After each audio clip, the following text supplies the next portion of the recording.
Eu sou o Alfa e o Ômega, diz o Senhor Deus, o que é, o que era e o que há de vir, o Todo-Poderoso. Com esta palavra de Apocalipse, capítulo 1, verso 8, damos as boas-vindas a você à reunião das casas de paz, instituída por Jesus em Lucas 10.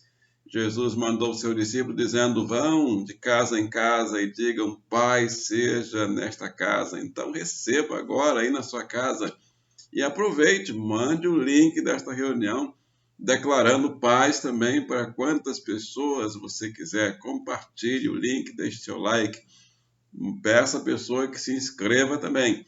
Parabéns aos aniversariantes da semana. Tem alguém completando aniversário aí na sua casa? Então escreva aí nos comentários o nome da pessoa que está completando aniversário, e na próxima reunião faremos a festa para essa pessoa.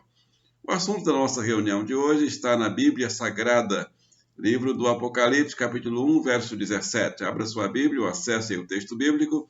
A minha já está aberta, eu vou ler aqui na nova versão, na nova tradução internacional. Apocalipse 1, 17. Diz assim a Bíblia Sagrada: quando o vi, caí aos seus pés como morto. Então ele colocou sua mão direita sobre mim e disse: não tenha medo, eu sou o primeiro e o último. Sou aquele, verso 18, sou aquele que vive. Estive morto, mas agora estou vivo para todo sempre. E tenho as chaves da morte e do Hades. Que Deus abençoe a sua palavra, ó Pai, abençoe essa palavra em minha vida e através da minha vida agora, na vida de cada pessoa que vai acessar este link, esta reunião, este vídeo, hoje e sempre, no nome de Jesus Cristo oramos. Amém e amém. Título que nós escolhemos para esta reunião: Filhos de Paz celebram a morte, mas também a vida de Jesus Cristo. Estamos celebrando hoje, principalmente em todas as igrejas, quase todas as igrejas evangélicas, é dia da chamada Ceia do Senhor. E esse texto nos ajuda a entender e nos ajuda a lembrar aquilo que o Senhor solicita para nós no momento da ceia. O pão simbolizando o corpo partido por nós, o corpo de Jesus partido por nós. E o cálice simbolizando o sangue da nova aliança, do novo compromisso derramado por nós. E o anúncio do Evangelho, o anúncio da morte do Senhor. Por quê? Porque o anúncio da morte é também o anúncio da vida. É o anúncio daquele que esteve sepultado, mas o túmulo não aguentou. A pedra foi revolvida e ele vive. E ele reina em meu coração e no coração de todos aqueles que já o receberam em seus corações. Você não recebeu ainda não? Então receba agora. E você vai sentir a presença desse que vive e reina em sua vida também. Lições desse texto para a nossa vida, Apocalipse 1, 17 e 18, lições que podem ser aplicadas agora, nesse momento em sua vida e em minha vida. A primeira lição está no próprio texto, aí do verso 17, diz assim: quando o vi, caí a seus pés como morto. Apocalipse 1, 17.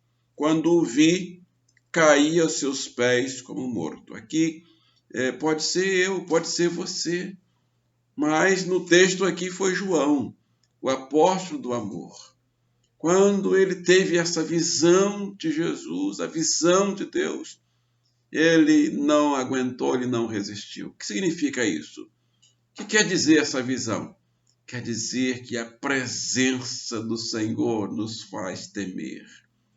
A presença do Senhor nos faz cair de joelhos na sua presença. O seu ser é tão excelente, extraordinário, que ninguém resiste ficar de pé diante dele. A presença do Senhor nos faz tremer, nos faz abaixar a cabeça, nos faz humilhar. É assim que nós fazemos quando vamos realizar uma oração. nós não conseguimos orar de cabeça erguida. Não conseguimos orar de cabeça levantada. Nós abaixamos a cabeça, porque estamos diante do Rei, diante daquele que é tremendo, daquele que nos faz tremer e humilhar. Nós nos humilhamos diante dele. O João caiu. Juízes capítulo 6, verso 22, quando Gideão viu que era o anjo do Senhor, exclamou: ai, Senhor soberano, eu vi o anjo do Senhor face a face. Mas o Senhor disse: Pai seja com você, Gideão. Você não tenha medo, você não morrerá. Gideão achou que ia morrer. Todos os servos de Deus do passado, quando tiveram uma visão de Deus, eles começaram a gritar desesperados, dizendo: estou morto. Gideão construiu ali um altar em honra ao Senhor e lhe deu o nome: o Senhor é paz. Você lembra dessa expressão? Yahvé Shalom, o Senhor é paz. Foi Gideão que escolheu esse nome. Ele escreveu esse nome no altar, porque ali o Senhor se manifestou a ele e ele não morreu. Até hoje o altar está em Ofra dos Abiezritas. E os pais de Sansão? Juízes capítulo 13, verso 22. Quando o anjo veio falar com a mãe de Sansão, que ela iria engravidar de Sansão, e depois veio falar também com o pai de Sansão, e ele disse assim: nós vamos morrer, sem dúvida vamos morrer. Mas aí a mulher, a esposa de Manoá, disse: ué, o Senhor nos revelou que eu vou ter um filho, nós vamos ter um filho, então não vamos morrer. E aí o homem disse: é verdade, mas nós vimos a Deus, Deus veio ao nosso encontro. Então os servos de Deus do passado, quando eles tinham uma visão de Deus, eles temiam, eles tremiam diante do Senhor e se preparavam para o encontro com Deus. Era como se Deus estivesse se revelando a eles, dizendo assim: olha, eu vim buscar vocês. E ele disse: nós vimos a Deus, então nós vamos morrer. E a mulher disse: como o anjo do Senhor veio falar comigo que eu vou engravidar e agora vamos morrer? De modo algum. E realmente eles não morreram. Quando o vi, caí a seus pés como morto. Você sabia que até os demônios tremem diante da presença do Rei, do Senhor? Eles tremem porque eles reconhecem que o Senhor é Deus, mas eles não obedecem. E você, e eu, e nós? Estamos tremendo na presença do Senhor? Estamos temendo ao Senhor na sua presença? A presença do Senhor exige temor, exige esse cair aos pés, esse ajoelhar aos seus pés, esse se humilhar aos pés do Senhor. Segunda lição que aprendemos nesse texto está no próprio texto. E diz: quando nos humilhamos na presença do Senhor, o que Ele faz? O que o Senhor faz quando nos humilhamos, quando caímos, quando nos prostramos a seus pés? O Senhor falou com João, em Apocalipse capítulo 1, verso 17, quando o vi, caí aos seus pés. Mas aí o Senhor colocou sobre mim a sua mão direita. Você sabia que o Senhor está fazendo isso com você agora, se você estiver de joelhos diante do Senhor? Ele coloca sobre a sua vida a mão direita dele. Está aí, Apocalipse capítulo 1, verso 17. Quando caí a seus pés, ele colocou sobre mim a sua destra, na tradução Almeida. E aqui na nova tradução internacional, ele diz: ele colocou sobre mim a sua mão direita. Ah, que palavra linda! Que palavra maravilhosa! Que atitude, que ação excelente! Eu quero sentir essa mão direita do Senhor sobre a minha vida. Custe o que custar, haja o que houver. A mão direita de Deus Não tenha medo da mão direita de Deus quando você se humilha diante dela.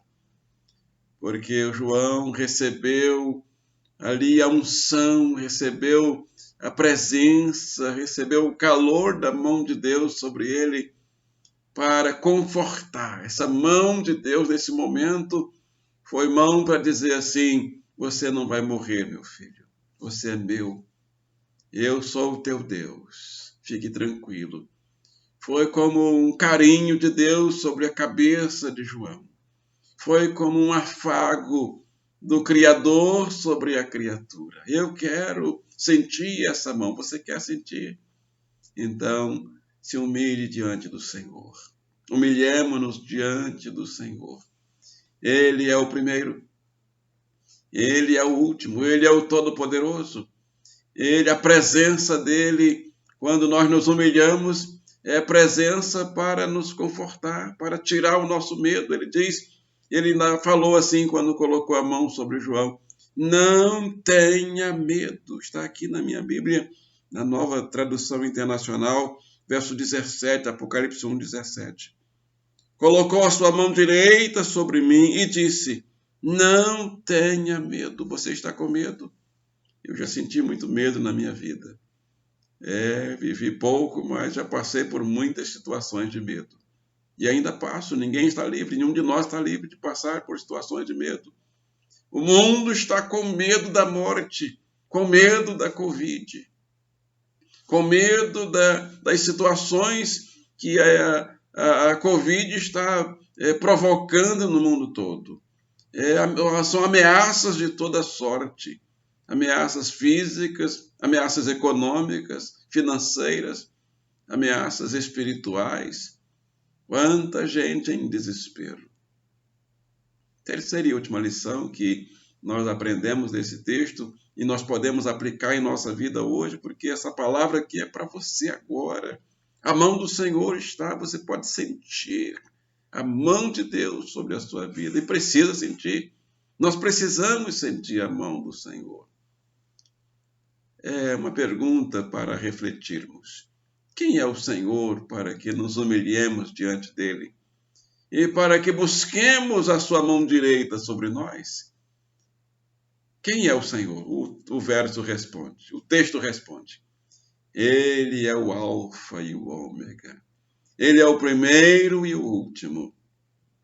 E o verso de número 18, ele diz: ele é aquele que vive.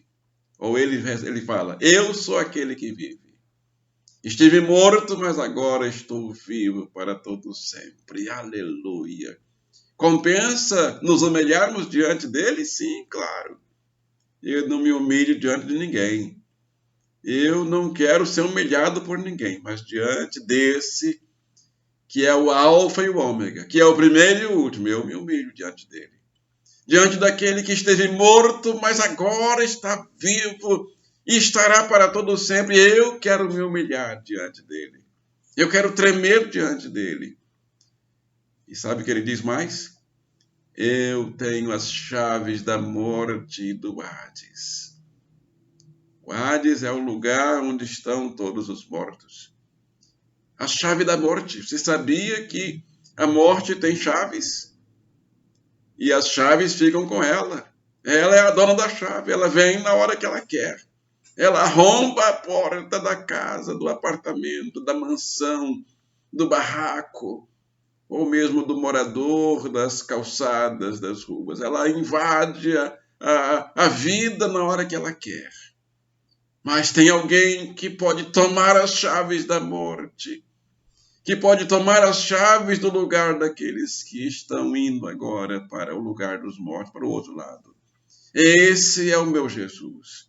Por isso que eu amo ao meu Jesus e vivo com ele. Me entreguei a ele com 13 anos de idade e procuro viver com ele nessas décadas todas, porque ele diz: eu sou o primeiro e o último.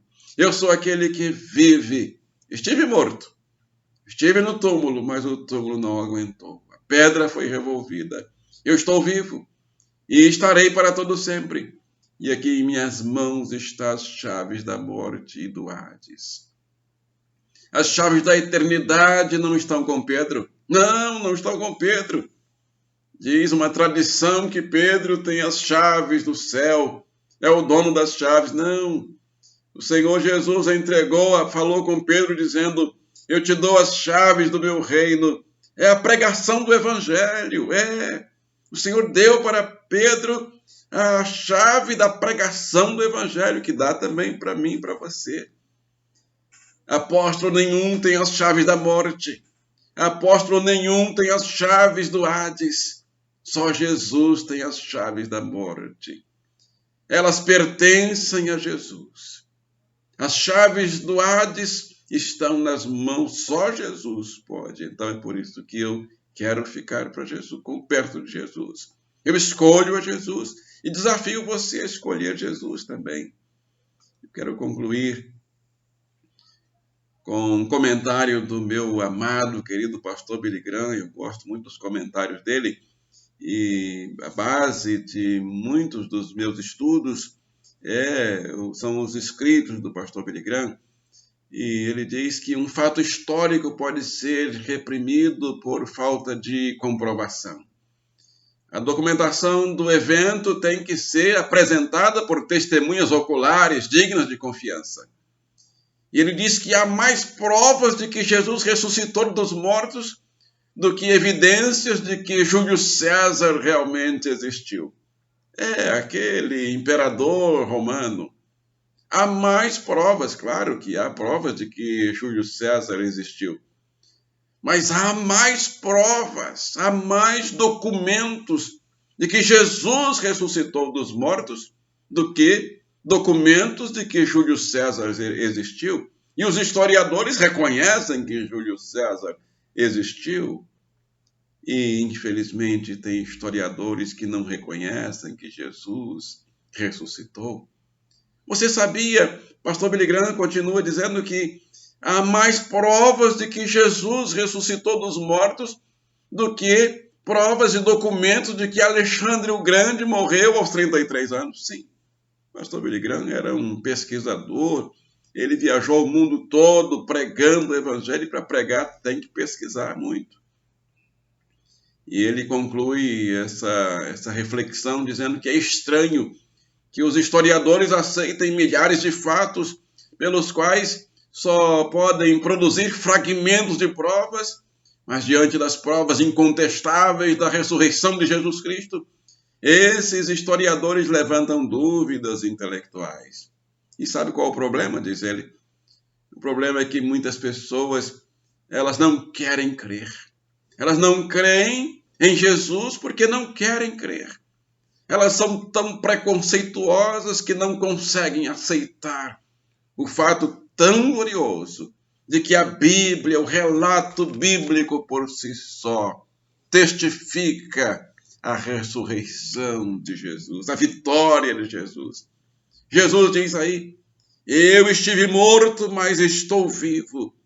É a testemunha viva e tem testemunhas oculares. Testemunhas que viram o Senhor morto e o viram também ressurreto. Por isso ele pode dizer: eu tenho as chaves da morte e do Hades. Eu sou aquele que vive. Quero concluir com o nosso texto básico. Diz Jesus: eu sou aquele que vive. Estive morto, mas agora estou vivo. Para todo sempre. Apocalipse capítulo 1, 18. E tenho as chaves da morte e do Hades. Daqui a pouco vamos orar. Eu vou orar com você. Convido você para orar comigo. A oração de compromisso com esse Jesus, que esteve morto, mas vive. Todos os líderes religiosos que morreram, os restos mortais estão lá nos túmulos. Os faraós, os imperadores, mas todos que visitam o túmulo de Jesus, lá em Jerusalém, veem que o túmulo está vazio. A pedra foi revolvida. O túmulo não aguentou aquele que vive eternamente. E é por isso que eu estou com ele, porque eu quero viver. Ele promete, ele diz, para que todo aquele que nele crê não pereça, mas tenha a vida eterna. Vamos orar. Dá tempo de mandar o link para alguém desta reunião, para que essa pessoa também receba essa bênção. Pare um pouco tudo que está fazendo. Esse momento pode ser um divisor de águas na sua vida. Vamos orar? Senhor Deus e Pai, Criador dos céus e da terra, no poder do Espírito Santo e em nome de Jesus, queremos dizer sim ao apelo, aos desafios desta palavra tão linda do Senhor Jesus, que se revela a João e João se prostra diante dele. E a destra de Deus, a mão direita de Deus vem sobre ele. Nós queremos sentir essa mão de carinho, essa mão terna, essa mão do Pai amoroso sobre nós, Pai, porque estamos em tempos de tanto medo. Estamos vivendo em tempos de tantas tribulações, tantas perdas, tantos desafios, tantas guerras internas, guerras nas famílias, guerras políticas, guerras econômicas, guerras entre vizinhos, guerras em tantos lugares, Pai. Tem misericórdia, Senhor, de nós, do nosso planeta, do nosso país, da nossa cidade, do nosso estado, da nossa casa. Paz seja em nossa casa, Jesus, a paz do Príncipe da Paz. Ainda clamamos por enfermos que estão fazendo tantos tratamentos difíceis com poucos recursos, que os hospitais estão cheios, não têm equipamentos. Tantos que fazem quimioterapia, radioterapia, hemodiálise. Tem misericórdia, Senhor. Manda cura, manda um milagre. Faz com que haja uma restauração, tudo volte a funcionar. Senhor, tem pessoas tão necessitadas e clamando ao Senhor. E nós nos unimos a essas vidas. São crianças, Pai.